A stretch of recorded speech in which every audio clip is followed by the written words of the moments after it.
Hi everybody, I hope you're well. Today I'm going to talk about a subject that we talk about and use when it comes to our family, when it comes to friends, when it comes to work, but we don't talk about that much when it comes to our dogs: emotional intelligence. So today's video is all about emotional intelligence in dog training.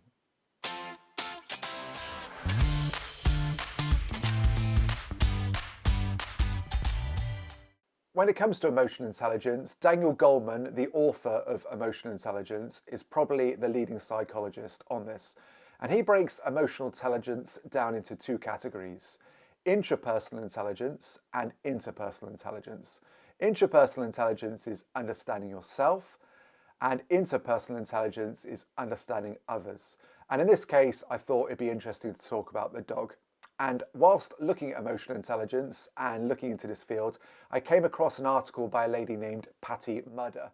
And she reveals 5 components of emotional intelligence, which I thought I'd do a video on, translating that into our relationship with dogs in order to better understand them and improve our relationship. So one of the first components of intrapersonal intelligence Patty talks about is emotional awareness. So emotional awareness is being aware, when it comes to intrapersonal intelligence, aware of yourself, aware of your own thoughts, your own feelings. Because if you're not feeling quite right, that is going to have a knock-on effect to the dog. For example, you've had a bereavement in the family, or if you're feeling stressed, anxious, for any other reason, don't try and train your dog in those moments because the dog will pick up on it. It's necessary that you're feeling positive, and to feel positive, you need some emotional awareness of how you're feeling in each moment. Next up is assertiveness. This is standing up for yourself whilst respecting others. There's nothing wrong with this at all, even though assertiveness can be the bogeyman when it comes to dog training. But as long as you're being kind and setting boundaries, that is a good thing. This is what I want you to do. I want you to walk the heel. I want you to come back when called. I don't want you to jump on me. And I'm going to be very kind but assertive while I'm trying to get that message across. Next up is purposeful. Being purposeful. Use your talents, use your opportunities, and be purposeful while you're communicating with a dog. Know what you're trying to accomplish each day. I'm trying to get to the end of the street. I'm trying to get it to the point where the dog listens to me in these moments. So I'm going to do it with some conviction. And then independence, the ability to make decisions yourself. And obviously, if you're a little bit unsure of yourself and what you're trying to accomplish, then you're not going to be able to communicate that very well when it comes to communicating to the dog.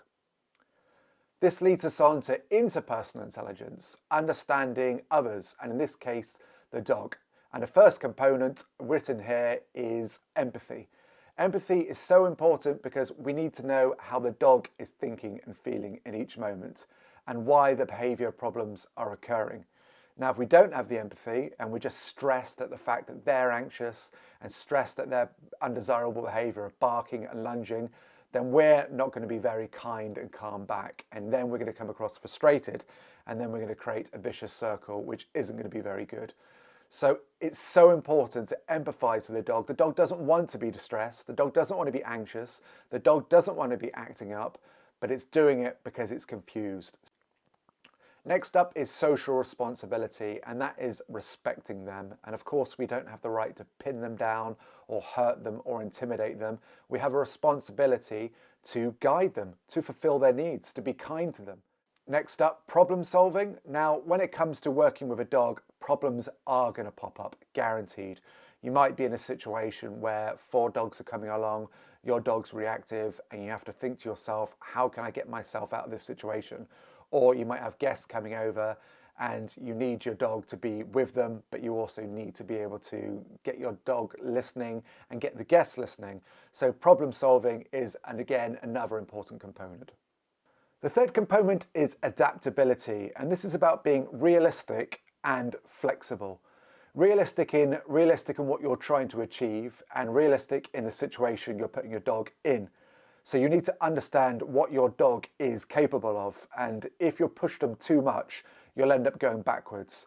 And also being flexible with your ideas. It took me a long time to become flexible with my ideas. I always thought things should be a certain way, but as I learnt more and I worked with that many more dogs, I ended up becoming a lot more flexible.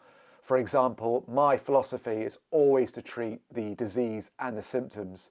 But sometimes, in some cases, I'll be trying to treat the symptoms first then the disease. So next up is stress management to the environment, and that is being resistant to stress and controlling your impulses. So stress resistant is being not led by your emotions. Obviously, when you're younger, you are led by your emotions a lot, and as you get older, you're a lot more calm and measured about things. And if you're watching this and you get really stressed with your dog, try and keep those stresses down and try and manage those stresses, because I know how stressful it can be. And to do it, you have to do little lessons each day. Don't get too stressed. Don't get your dog stressed. Just keep being aware of what you're thinking and what you're feeling and go through the process without getting stressed, not led by your emotions if possible. And obviously control your impulses while you're doing this. Of course, we've got the impulse to shout, to get angry, but you'd be better off going in another room, shouting, getting aggressive with, a punch bag, calming down, doing some yoga, whatever's necessary, then coming back to the dog thinking, right, I'm calm, I'm relaxed, let's do this again, until they get it. And the fifth component is general mood. This is about being optimistic about what you're trying to achieve.